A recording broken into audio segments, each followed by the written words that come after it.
The large windows behind me overlook a private estate that I bought with my own hard-earned money. But to understand how I got here, and the ultimate revenge I took on the people who were supposed to love me unconditionally, you need to go back with me to a humid Sunday afternoon a few weeks ago. Growing up in our household, Sunday dinners were supposed to be a sacred family tradition. For many Black families, Sunday dinner is a time of unity and love where generations gather to share food and stories. But in my family, the dining table was a battlefield. It was a courtroom where my mother Diane and my aunt Vivian held court, acting as judge and jury over our lives. They measured our worth by our bank accounts, by our job titles, and by how much they could brag about us to the neighborhood and their church friends. From the time I was a little girl, I knew I was not the favorite. That title belonged to my older brother Marcus. Marcus was the golden child who could do no wrong. When he brought home average grades, he was praised for trying his best. When I brought home straight A's, I was asked why I did not do more extracurricular activities. At 36, he was a senior executive at a major tech firm in the city. He wore custom-tailored suits, drove a sleek European sports car, and married Chloe. Chloe was a woman who loved reminding us of her refined tastes and her generational wealth. She constantly used a patronizing tone with us, pretending to be an ally, while slipping in constant microaggressions about our culture and our neighborhood. My family overlooked all of it because Chloe represented proximity to a certain kind of status. They worshipped the ground Marcus and Chloe walked on. I, on the other hand, had always been the black sheep. I chose to attend a state school instead of an Ivy League because I refused to go into massive debt. When I needed help with college tuition, my mother told me she had nothing to spare. The house looked exactly the same as it had when I was 10 years old, right down to the floral wallpaper and the plastic covers on the good furniture. I had arrived wearing a simple, oversized gray sweater and plain faded jeans, deliberately looking worn out and exhausted. I had spent the entire week finalizing the acquisition of my company, and I was genuinely tired, but I also wanted to test them. I wanted to see who they really were when they thought I had hit rock bottom. When we all sat down to eat, I waited for the clinking of silverware and the passing of plates to settle before I dropped the bomb. I cleared my throat, put my fork down, and looked down at my plate, taking a deep breath. I lost my job, I said quietly, keeping my voice steady but subdued. The company made some massive cuts, and I was let go. I am completely unemployed. The silence that followed was thick and suffocating. You could have heard a pin drop on the hardwood floor. Nobody gasped. Nobody offered a single word of comfort. Nobody asked if I was okay, or how I was going to pay my rent, or if I needed groceries. Instead, the air shifted. It turned cold and hostile. Marcus was the first to react. He let out a sharp, cruel laugh that echoed in the small room. He leaned back in his dining chair, crossing his arms and swirling his glass of expensive red wine that Chloe had insisted on bringing. He looked at me with pure, unadulterated disdain. "I told you, Maya," he sneered, his voice dripping with arrogance. "I always said that cheap degree from a state school would get you nowhere. You have been playing at being an entrepreneur for years. You called yourself a CEO of a company that probably had 3 employees. It is time to wake up and get a real job. You are 32 years old and you have nothing to show for it. It is embarrassing, honestly." Aunt Vivian scoffed loudly, shaking her head and rolling her eyes toward the ceiling. "Lord have mercy," she muttered, jabbing a piece of chicken with her fork. 32 years old and still finding ways to be a burden. "I was just telling the ladies at church last week how worried I was about your future. You have always been so stubborn and rebellious. Look at your brother Marcus. He is about to be named vice president of his entire division, and you are sitting here, basically asking for handouts. What a disgrace to the family name. I never asked for a handout," I replied, keeping my voice perfectly level, refusing to let them see me sweat. "I just wanted to share what was going on in my life. Because you are my family, and I thought you would care." My mother Diane slammed her hand flat on the table, rattling the porcelain plates and making the silverware jump. "Do not talk back to your aunt," She snapped her eyes, glaring at me with that familiar, deep disappointment I had seen my entire life. You have always been irresponsible, Maya. Always chasing foolish dreams instead of seeking stability. I worked my fingers to the bone to give you a good life, and this is how you repay me. How long do you plan on living off of us? Let me make one thing perfectly clear right now. I am not letting you move back into my house, so do not even ask. I am too old to be taking care of a grown woman. I refuse to raise a parasite. The sting of her words was supposed to hurt. A year ago, that speech would have crushed my spirit completely. It would have sent me running to the bathroom in tears, feeling like an absolute failure. But today I just let the insults wash over me. I sat there cataloging every vicious word, every eye roll, every look of disgust. Then Chloe chimed in. She reached across the table with her perfectly manicured fingers, her huge diamond ring catching the light from the chandelier. She patted my hand with a sickeningly sweet smile that did not reach her cold eyes. "Oh, Maya, sweetie, do not feel too bad," she cooed, her tone dripping with fake pity and condescension. "We all have our different paths in life. Not everyone is cut out for the fast-paced corporate world like Marcus is. Some people are just meant to live a simpler life. But you know what? Marcus might actually be able to help you out. His office building always needs janitorial staff. Honest manual labor builds character. You could empty his trash cans and mop the floors after hours. It would be a great lesson in humility for you, and at least you would be earning an honest paycheck. I am sure Marcus could talk to the head of maintenance and get you a uniform." Marcus chuckled, taking another sip of his wine and nodding in agreement. "Yeah, I can put in a good word with the cleaning contractor. Just do not embarrass me, Maya. If you work in my building, you have to be completely invisible. I do not want my colleagues knowing my sister is the one scrubbing the toilets after we leave." I looked at Marcus, then at Chloe, then at my Aunt Vivian, and finally at my mother. They were all looking at me with such profound contempt. They were not sad for me. They were thrilled. They reveled in my supposed failure. It made them feel powerful.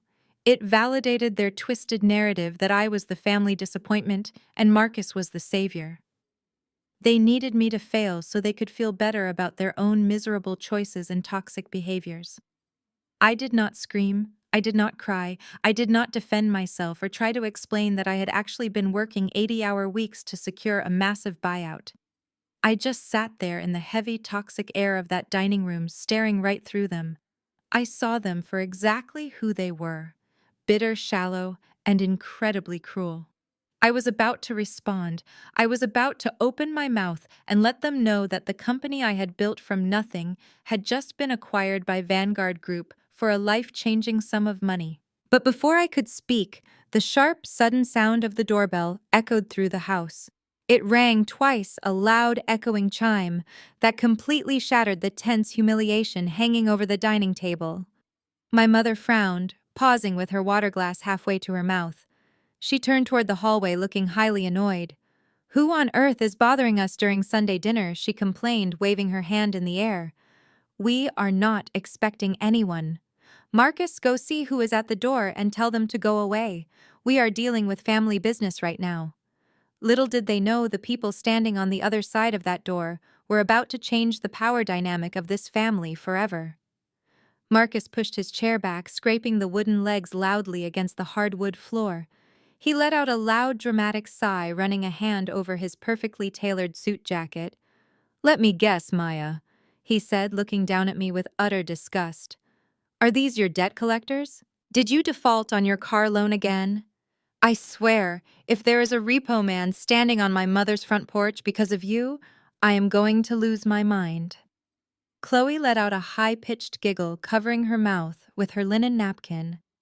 "Oh my goodness, Marcus, be nice," she whispered loudly enough for the whole room to hear. "Maybe it is just the electric company coming to shut off her power." My mother rubbed her temples, closing her eyes in sheer frustration. "Just get rid of them, Marcus," she demanded.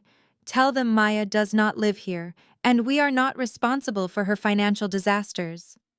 I did not say a single word. I just took a slow sip of my ice water and waited for the show to begin. Marcus strutted out of the dining room and marched down the hallway. He pulled the front door open with a sharp, aggressive yank, ready to unleash his corporate executive authority on whoever was standing on the porch. "Yeah, what do you want?" he barked aggressively. "We are in the middle of a private family dinner, and we are not buying whatever you are selling."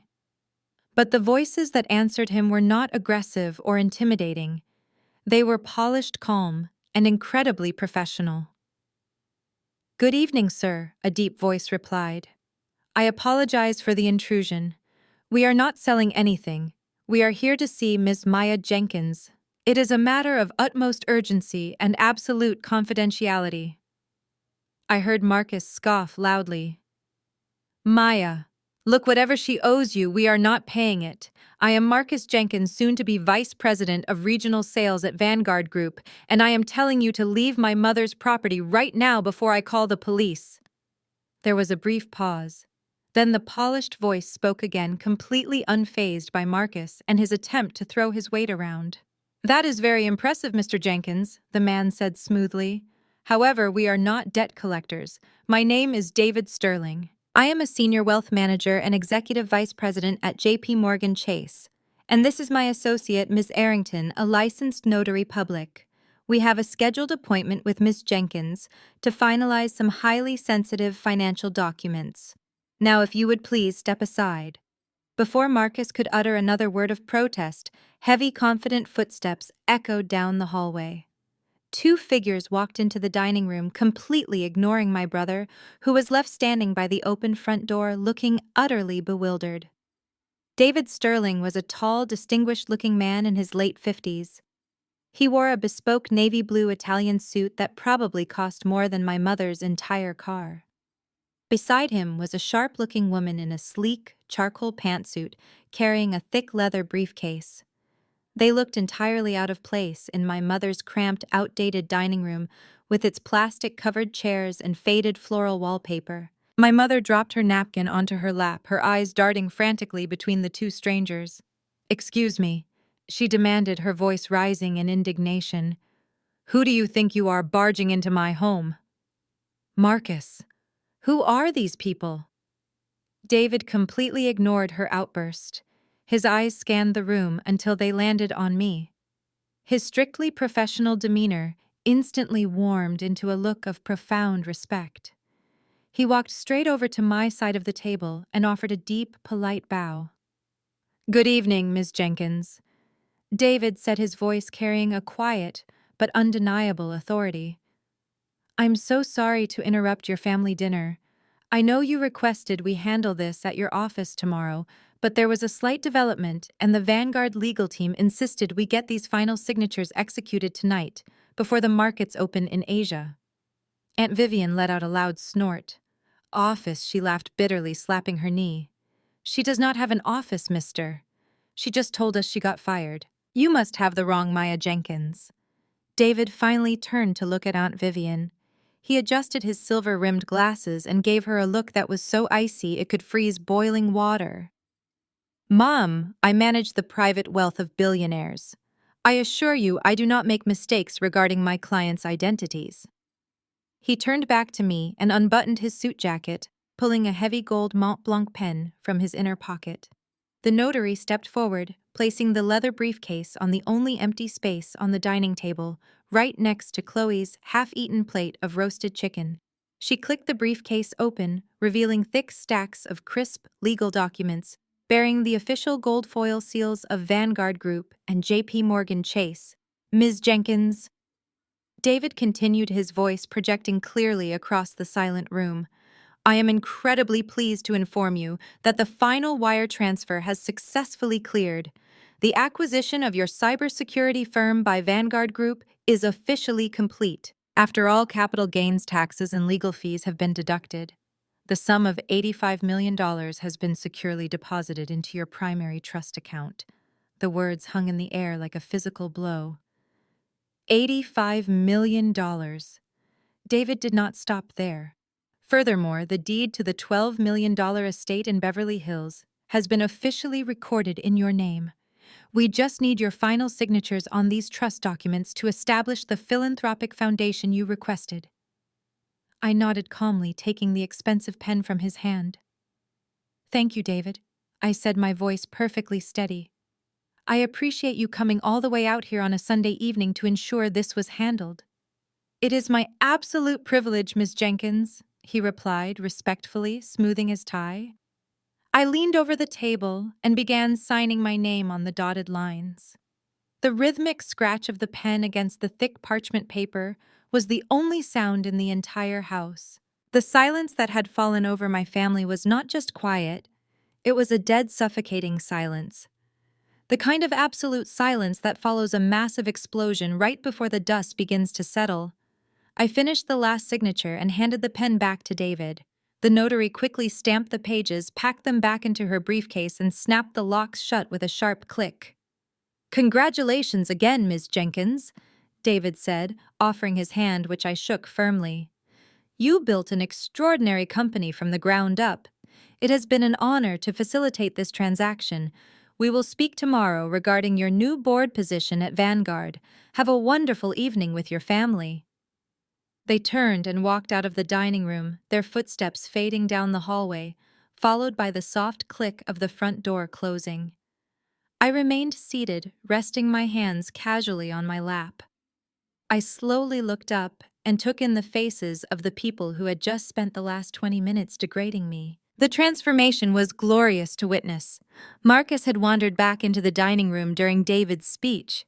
He was standing frozen near the entryway. His face had drained of all color, turning a sickly ashen gray. His mouth was hanging slightly open, his eyes wide and unblinking as he stared at me. The arrogant smirk he had worn all night was completely erased, replaced by a look of sheer, unadulterated shock.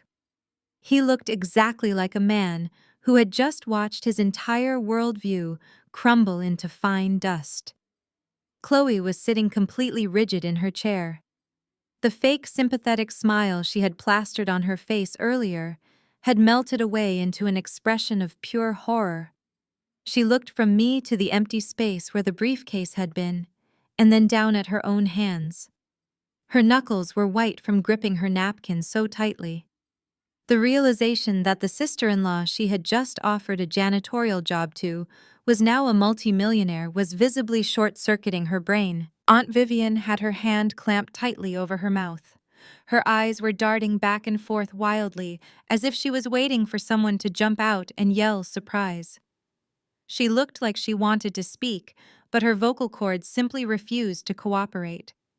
But the absolute best reaction belonged to my mother. Diane sat at the head of the table, completely paralyzed. Her hands were trembling violently. Slowly her fingers lost their grip. The heavy silver fork she had been holding slipped from her grasp and hit her porcelain dinner plate with a loud, sharp clatter. The sound echoed in the quiet room, making everyone flinch. She stared at me, her eyes wide with a mixture of disbelief, confusion, and a sudden dawning realization of the catastrophic mistake she had just made. She had just called me a parasite. She had just banned me from moving back into her home. She had just allowed her golden child to humiliate me. And now I was worth $85 million. I picked up my glass of ice water, took a long, refreshing sip, and gently set it back down on the coaster. I looked directly at my mother and smiled a small, cold smile. Like I said, I told them, keeping my voice light and purely conversational. "I am unemployed." The heavy silence lasted for exactly 10 seconds before my mother broke it. The shock on her face melted away and was instantly replaced by a wide, frantic smile. She pushed her chair back so violently it tipped over and crashed onto the hardwood floor, but she did not even look back at it. She rushed around the table, her arms outstretched, and threw herself at me. She wrapped her arms tightly around my neck, pressing her cheek against mine. "Maya, my sweet, beautiful girl," she cried out, her voice trembling with an emotion that felt entirely manufactured. "I knew it. I just knew it. I am so incredibly proud of you. You are my absolute proudest accomplishment. I always told everyone that my Maya was destined for greatness." The sheer audacity of her words made my stomach churn. I did not raise my arms to hug her back. I just sat there perfectly still, letting her cling to me while the heavy scent of her floral perfume suffocated me. Just 10 minutes ago, she had looked at me with pure disgust. She had called me a parasite. She had publicly banned me from her home. And now, because there was $85 million attached to my name, I was suddenly her proudest accomplishment. I gently but firmly reached up and pulled her arms off my neck. I shifted in my seat, putting physical distance between us. My mother looked slightly taken aback by my coldness, but she quickly recovered, smoothing down her blouse and giving me a nervous, fluttering smile. She just did not know what to do with a version of me that held all the cards. Then Aunt Vivian decided it was her turn. She practically leaped out of her chair, her previous arthritis suddenly vanishing. She clapped her hands together, raising her eyes to the ceiling like she was standing in the front row of Sunday service. "Hallelujah!" she shouted, her voice booming through the dining room. "Oh, the Lord truly blesses those who wait. I have been praying over you, Maya. I have been telling the Lord to guide your steps, and look at what He has done. He has poured out a blessing so big, we do not even have room enough to receive it." She shimmied her way around the table, standing right next to my mother. The two of them were hovering over me. Marcus and Chloe were still frozen in their seats, but they were leaning forward, their eyes locked on me. I felt the physical weight of their collective gaze. It felt like they were slowly circling me, closing in on their prey. The air in the room suddenly felt incredibly thin and suffocating. Aunt Vivian leaned down, resting her hand heavily on my shoulder. "You know, Maya?" She started, her voice dropping to a low, intimate register that she only used when she was about to ask for a favor. "I always treated you like you were my own daughter. When your mother was working those long hours, I was the one changing your diapers. I was the one making you grilled cheese sandwiches and watching you all summer long. I put a lot of sweat and tears into helping raise you." She paused, letting out a heavy, dramatic sigh and rubbing her lower back. "And you know getting old is not easy on the body. My hips are just not what they used to be. And that old sedan of mine rattles so hard every time I hit a pothole, it sends shooting pain right up my spine. I was just looking at those new Cadillac SUVs the other day. The ones with the heated leather seats and the smooth suspension. A nice, reliable car like that sure would be a blessing for your poor old auntie. Especially now that you are so incredibly blessed." I looked at her hand resting on my shoulder. Then I looked up into her expectant, greedy eyes. The flip-flop was so fast and so shameless, it was almost comical. They truly believed I was stupid enough to forget the venom they had just spit at me.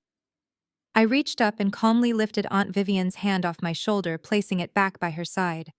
"A Cadillac SUV," I repeated, keeping my voice completely neutral. "That is a very expensive vehicle, Aunt Vivian." "Well, surely it is just a drop in the bucket for you now, baby," she chuckled nervously, waving her hand in the air. $85 million. Lord have mercy, you could buy me 10 Cadillacs and not even notice the money is gone. I leaned back in my chair, crossing my arms over my chest. I looked directly at my mother, and then at my aunt. "But Aunt Vivian," I said smoothly, tilting my head, "did you not just tell everyone that I was a disgrace to the family name? Did you not just sit there 5 minutes ago and complain to the ladies at your church about what a massive burden I am? In fact, your exact words were that I was 32 years old and asking for handouts. Asking you for a luxury car sounds an awful lot like a handout, and I would hate to encourage that kind of behavior." Aunt Vivian's face flushed a deep mottled red. Her mouth opened and closed a few times like a fish out of water. "Now, Maya," she stammered, taking a step back. "I did not mean it like that. You are taking my words entirely out of context. I was just concerned about you." I turned my gaze to my mother. "And you, Mom?" I continued, my voice slicing through the tension like a freshly sharpened knife. "You just told me that you refused to raise a parasite. You told me I was irresponsible and that I was chasing foolish dreams. You were so terrified that I might ask you for a place to stay that you completely disowned me before I even finished my sentence." I thought you worked your fingers to the bone to give me a good life. Why would a proud mother like you ever want to accept money from a parasite? My mother's eyes widened and she let out a forced, shaky laugh. Oh, Maya, stop being so dramatic, she said, waving her hands as if she could physically brush my words away. You know I was just practicing tough love. I was trying to motivate you. Parents have to be hard on their children to push them to succeed. I only said those things because I wanted to see you stand on your own 2 feet. And look at you. It clearly worked. You are a massive success. We are just teasing you, Maya. You always take things so personally. I stared at her, letting the silence stretch out. I wanted her to hear the absolute ridiculousness of her own excuse. Tough love. Teasing. Those were the words they always used to cover up their cruelty. Whenever they pushed me to the edge of tears, it was just a joke. Whenever they belittled my accomplishments, it was just tough love to keep me grounded. I'm not taking it personally, Mom, I replied calmly. I am taking it literally. You set the boundary. You made it very clear that you do not support parasites and that family should not ask for handouts. I am simply respecting the rules you laid out at this very dinner table. The polite fake smiles instantly vanished from their faces. When they realized that flattery and manipulation were not going to work, the entitlement came rushing to the surface. The pressure in the room shifted. They stopped trying to be nice and started trying to guilt-trip me. You listen to me, Maya, my mother said, her voice hardening as she planted her hands on her hips. You can sit there and act all high and mighty, but you did not get where you are by yourself. We put a roof over your head. We fed you. We clothed you. Family helps family. That is how it works. You have more money than you or your future children could ever spend in a lifetime. It is your duty to uplift the people who raised you. Aunt Vivian nodded vigorously, crossing her arms. That is exactly right, she chimed in, her tone turning bitter and demanding. Blood is thicker than water, Maya Jenkins. You cannot just come into a massive fortune and hoard it all for yourself while your own flesh and blood struggles. It is selfish. It is ungodly. The Lord gives you wealth so you can share it with your family. What is a few $1,000s to you anyway? It is nothing. But it could change our lives. They stood over me, their faces twisted with righteous indignation. They honestly believed that my success belonged to them. They believed that despite treating me like garbage my entire life, they were automatically entitled to the fruits of my labor simply because we shared the same last name. They were closing in on me, trying to suffocate me with guilt and family obligation, but they were operating under a massive miscalculation. They thought they were dealing with the old Maya. The Maya who used to crave their validation so badly she would do anything to keep the peace. The Maya who used to shrink herself to make them feel bigger. That Maya died a long time ago. I looked past them toward the hallway where David and the notary had just walked out. Then I looked at the plates of half-eaten food on the table. The contrast between my reality and theirs was staggering. I had spent years in boardrooms negotiating with ruthless venture capitalists and dodging corporate sharks. I had built a fortress of security around myself. Standing here listening to my mother and my aunt try to hustle me for a Cadillac and a payout felt incredibly pathetic. I am not hoarding anything, I said, my voice dropping to a low whisper that forced them to lean in to hear me. I am simply investing my money where it is valued, and historically, my value in this family has been absolute zero. You only care about me right now because my net worth has a lot of zeros at the end of it. My mother gasped, clutching her chest as if I had physically struck her. How dare you, she hissed, her eyes narrowing. You ungrateful little brat. I am your mother. You owe me respect. Respect is earned. Mom, I shot back, my composure completely unbroken. And you lost mine a long time ago. The dining room was a powder keg waiting for a match. My mother was fuming. Aunt Vivian was glaring at me with pure hatred, and Marcus was still sitting at the table completely silent, his mind racing as he stared at the woman he had just offered a job cleaning toilets. But the true desperation of this family was about to show its ugly face. Because when the matriarchs failed to guilt-trip me, the next person in line was ready to try her luck. And her approach was going to be much more insidious. Chloe stood up slowly, pushing her chair back with a soft scrape. She smoothed her hands down the front of her expensive silk dress, taking a deep breath and pasting on a smile so bright it looked painful. She walked around the table until she was standing right next to me, looking down with an expression of pure manufactured warmth. If there was a camera in the room, it would have been positioned low, looking up at her, capturing the exact moment she tried to assert her dominance masked as sisterly affection. "Maya, honey," she began, her voice soft and dripping with a sickeningly sweet fake empathy. "You have to forgive your mother and your aunt. They are from a different generation. They just do not understand the incredible pressures of being a female founder in the tech space. But I do. I see you. I have always seen you." I kept my face perfectly still, looking up at her. She reached out and placed her manicured hand over mine, giving it a gentle squeeze. "I am just so incredibly proud of you," Chloe continued, her eyes widening as if she was about to cry. "You are such a proud, strong Black woman. You have overcome so much systemic adversity to build this empire. You are an inspiration, Maya. Truly. You are exactly the kind of powerful female voice this world desperately needs right now." It took everything in my power not to burst out laughing.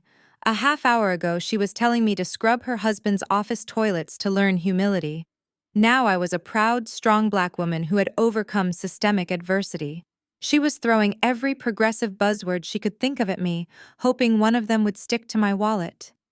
I pulled my hand out from under hers, resting it on my lap. "Thank you, Chloe," I said flatly. "That is quite a change of tune from earlier." She waved her hand dismissively, letting out a light, airy laugh. "Oh, ignore what I said earlier. I was just trying to play along with the family dynamic so you would not feel singled out. But now that we are being honest with each other, I think this is the perfect time to talk about the future. Your future, Maya, and your legacy."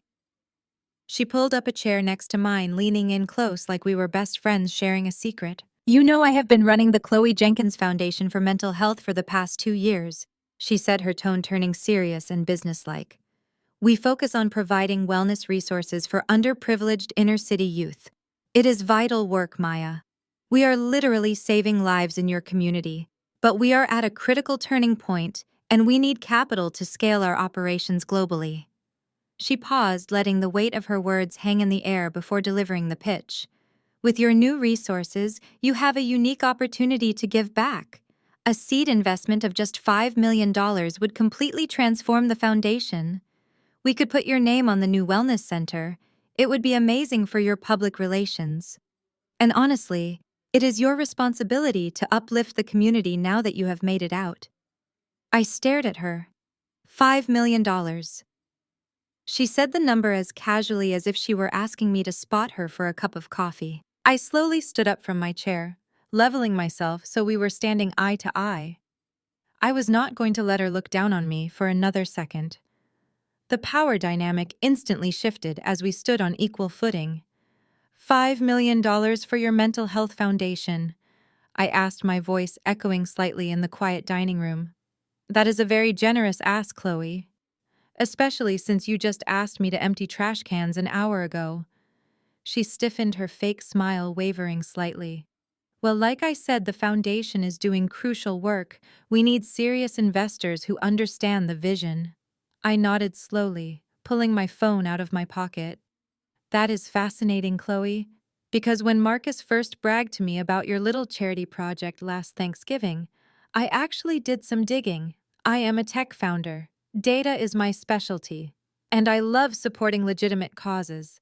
I tapped my screen a few times, pulling up the file I had saved months ago. I held the phone up so she could see it, but I spoke loudly enough for the entire table to hear. "Can you explain to me why the Chloe Jenkins Foundation for Mental Health does not have a registered tax-exempt status?" I asked, keeping my eyes locked on hers. "Because according to the federal database, Your foundation is actually registered as a for-profit limited liability company. Chloe's face went completely pale. The fake smile shattered, falling away to reveal pure panic. She took a step back, glancing nervously at Marcus, who was now staring at her with wide, confused eyes. "I do not know what you are talking about," she stammered, her voice losing its smooth, confident edge. "The paperwork is just delayed. It is a massive bureaucratic nightmare.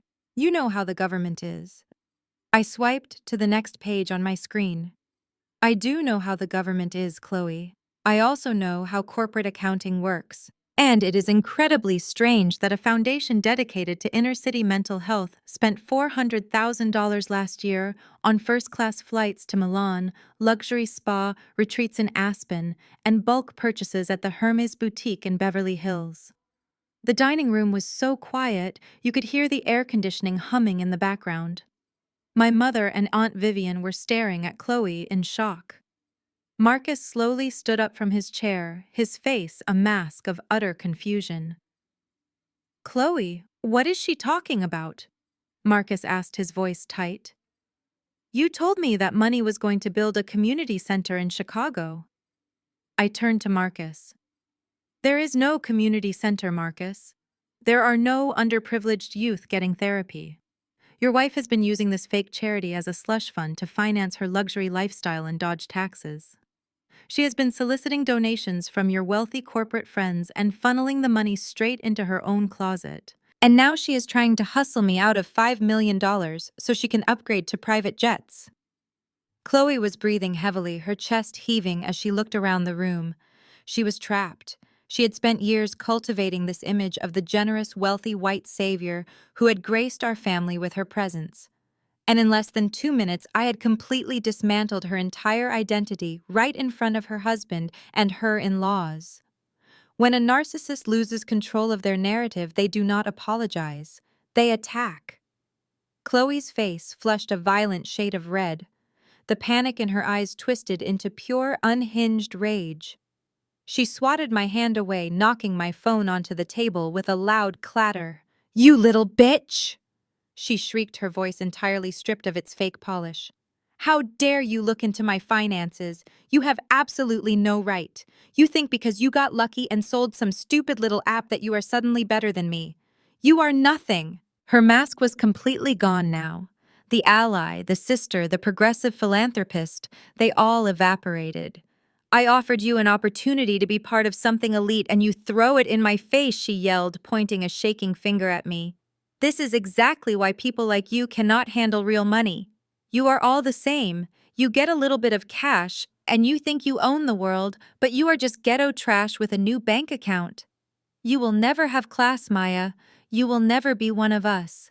You are just a bitter, angry black woman who wants to ruin everyone else because nobody will ever love you." A collective gasp rippled through the dining room. My mother covered her mouth with both hands. Even Aunt Vivian looked horrified. They had put up with Chloe's subtle microaggressions for years because she was married to the golden child, but they had never heard her say the quiet part out loud. The blatant racism, the deep-seated classism, the absolute disgust she held for our family, was suddenly laid bare for everyone to see. Marcus grabbed Chloe's arm, pulling her back. "Chloe, shut up!" he hissed, his voice trembling with a mixture of anger and humiliation. "What is wrong with you? Stop talking right now!" "Get your hands off me, Marcus!" she screamed, ripping her arm out of his grasp. "Do not you dare defend her. Look at this family. Look at this pathetic tiny house and these cheap plastic-covered chairs. I gave up everything to marry you. I lowered my standards to be with you, and this is how your ungrateful family treats me." I stood my ground, watching her self-destruct with absolute clinical detachment. She was practically vibrating with rage, her perfectly styled blonde hair falling out of place, her expensive dress suddenly looking cheap and wrinkled. "Are you finished, Chloe?" I asked softly. She glared at me, her eyes filled with venom. "Go to hell, Maya," she spat. I smiled a slow, calculated smile. "I do not need to, Chloe. You are already creating one right here. And unfortunately for you, the worst is yet to come." Because while Chloe thought she was the mastermind of this family, she was completely oblivious to the massive financial crater her husband was currently hiding. And it was time to shift the spotlight onto the golden child himself. The echo of Chloe's insults was still hanging in the air when a sudden agonizing sob broke the tension. It was a sound so raw and desperate that it made everyone in the room freeze. I watched the scene unfold as if looking through a handheld camera that was slowly pulling back, taking in the sheer tragedy of my mother's collapse. Diane, my strong, proud mother who had spent her entire life maintaining an image of absolute perfection, suddenly crumbled. Her knees hit the hardwood floor with a heavy thud. She did not care about her ruined stockings or the fact that she was ruining the pristine Sunday dinner aesthetic. She buried her face in her hands, weeping with a ferocity I had never seen from her. Mom, Marcus shouted, taking a step toward her, his own panic rising. "What are you doing? Get up!" But she did not get up. Instead, she crawled forward on her knees, reaching out to grab the hem of my gray sweater. Her fingers clutched the fabric so tightly, her knuckles turned white. "Maya, please!" she wailed, her face streaked with mascara and tears. "Please do not listen to Chloe. Please do not walk out of here. You are the only one who can save us. You have to save your brother. Save him from what I asked." My voice steady, even as my mother sobbed at my feet. Marcus lunged forward, grabbing our mother's shoulders, trying to pull her up. "Mom, shut up," he hissed, his voice cracking with sheer terror. "Do not say another word. We can figure this out. Get off the floor." But Diane fought him off, shoving his hands away with a desperate strength. "No, Marcus," she screamed, her voice tearing through the room. "We cannot figure this out. Time is up. They are going to take everything, and they are going to hurt you." She turned back to me, her eyes wide and bloodshot, pleading with me, like I was a deity who could wash away all their sins with a single wave of my hand. "He owes money, Maya," she cried out, the words tumbling from her mouth in a frantic rush. "A lot of money. He got involved in some margin trading on the stock market. He thought he could double his savings to pay for Chloe's new lifestyle, but the market crashed. He lost everything, and then he borrowed money to cover the losses. He borrowed from some very bad, very dangerous people." A heavy, suffocating silence fell over the room again. Even Chloe, who had been vibrating with rage just moments before, suddenly went completely still. She stared at Marcus, her mouth hanging open. "What is she talking about, Marcus?" Chloe asked, her voice barely a whisper. "You told me our investment portfolio was up 30% this quarter." Diane let out a bitter, hysterical laugh, still clutching my sweater. "There is no portfolio, Chloe. It is gone. Every single penny is gone. He owes $2 million to a private lending syndicate. They called the house yesterday. They said if they do not get their money by the end of the month, they are going to foreclose on the house and come after him personally.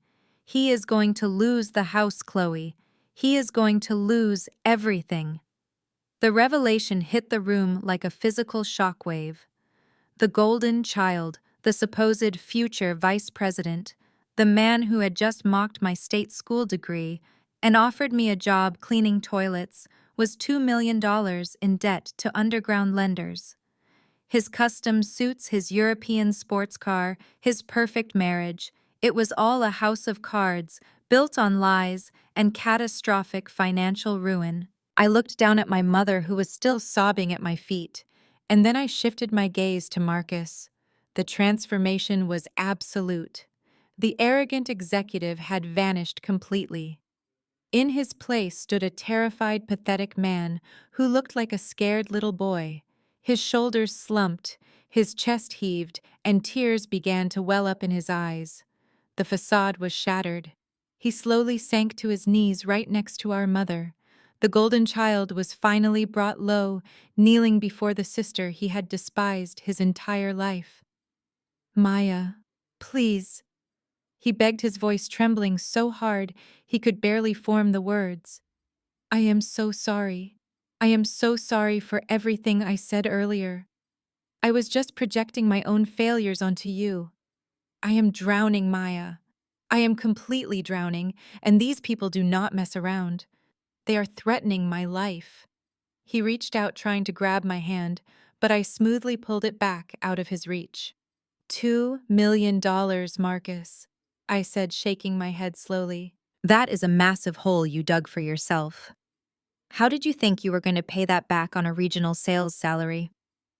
I thought I was getting the vice president promotion, he sobbed, wiping his nose with the back of his hand, ruining his crisp white cuff. I thought the bonus would cover the interest, but the promotion got delayed. I am out of time, Maya. Please. You have $85 million now. $2 million is nothing to you. It is spare change.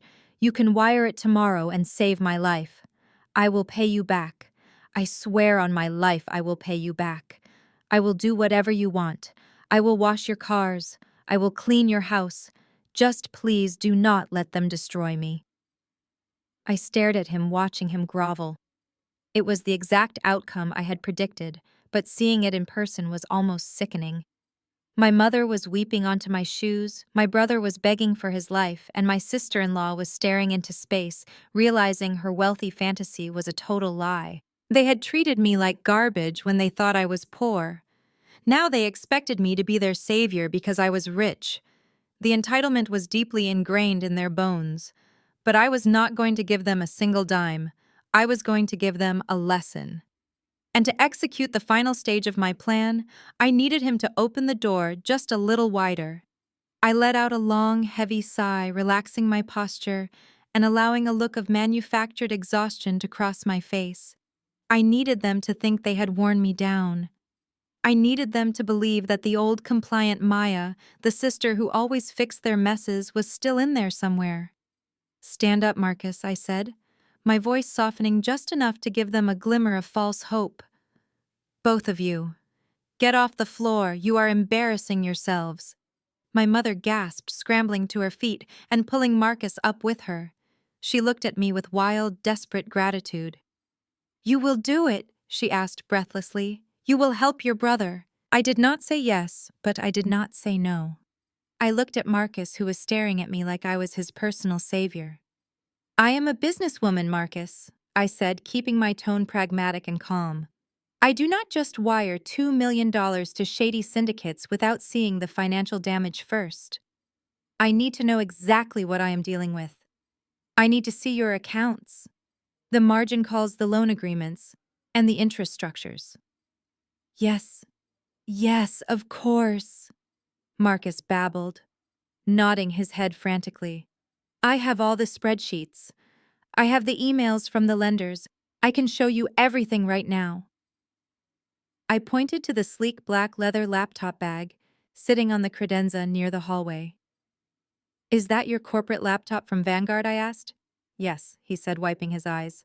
"I brought it home to work on some sales reports for Monday." "Go get it," I commanded. "Boot it up and log in. If I'm going to bail you out of a $2 million disaster, I need to review your accounts right now. If the math makes sense, and if I can verify these lenders, I will consider transferring the funds. But I need full transparency." Marcus practically tripped over his own feet, rushing to the credenza. He grabbed the bag, yanked the zipper open, and pulled out the silver Vanguard corporate laptop. He carried it to the dining table with trembling hands, treating it like a holy relic that would save his life. "Thank you, Maya," he kept repeating, his voice thick with tears. "Thank you. You have no idea what this means to me. I will never forget this. I will make it up to you, I promise." My mother let out a massive sigh of relief, leaning heavily against the dining chair. "Oh, praise the Lord," she whispered, closing her eyes. "I knew you had a good heart, Maya. I knew you would not let family fall." I watched Marcus open the laptop and quickly type in his administrative password. The screen glowed bright, lighting up his tear-stained face. He thought he was opening the door to his salvation. He thought he had successfully manipulated his little sister into fixing his catastrophic mistakes yet again. He had no idea that he had just handed me the exact weapon I needed to destroy the rest of his miserable life. Marcus pushed the laptop across the table toward me. The silver Vanguard logo on the cover caught the dim light of the dining room chandelier. He was practically panting with relief, wiping the sweat from his forehead with the back of his trembling hand. He looked at me like I was an angel sent from above to wash away all his sins. I did not look at his face. I picked up the heavy machine and stood up. I walked past him, heading straight for the massive flat-screen television mounted on the living room wall just a few steps away from the dining area. I grabbed the HDMI cable resting on the glass entertainment center and plugged it into the side of the laptop. My mother let out a long breath, sinking back into her chair. "Thank you, Jesus," she whispered, clasping her hands together in prayer. "You are a good sister, Maya. I always knew you had a forgiving heart." Chloe was still sitting at the table, staring blankly at the wall. Her perfectly constructed world of country clubs and designer bags was burning to the ground, but she was at least relieved that I was about to write a check to stop the bleeding. Marcus followed me closely, hovering right behind my shoulder like a desperate stray dog. "Thank you, Maya," he whispered again, his voice thick with gratitude. "The spreadsheet with the loan terms is right there on the desktop in the folder named Finances. You just need to look at the bottom line. The account numbers for the wire transfer are all verified." I placed the laptop on the console table. If a camera were capturing this moment, it would have used a slow, tight slider shot tracking the precise, deliberate movements of my fingers as they hovered over the keyboard. It would have zoomed in slowly on my eyes, capturing the cold, razor-sharp calculation in my stare. I was not a forgiving sister. I was an executioner, and the guillotine was already in motion. I completely ignored the folder Marcus was pointing at. Instead, I opened a secure web browser and navigated to an encrypted internal portal. I reached into my pocket and pulled out a small black USB security key. It was the master access token David had handed me along with the contract earlier that evening. I plugged it into the side of the laptop. A two-factor authentication prompt appeared on the screen, and I bypassed it instantly with a few rapid keystrokes. Marcus frowned, leaning in a little closer. "What are you doing?" he asked, his voice laced with sudden confusion. "You do not need to log into Vanguard. My personal bank portal is bookmarked on the browser." I did not answer him. I hit the enter key. The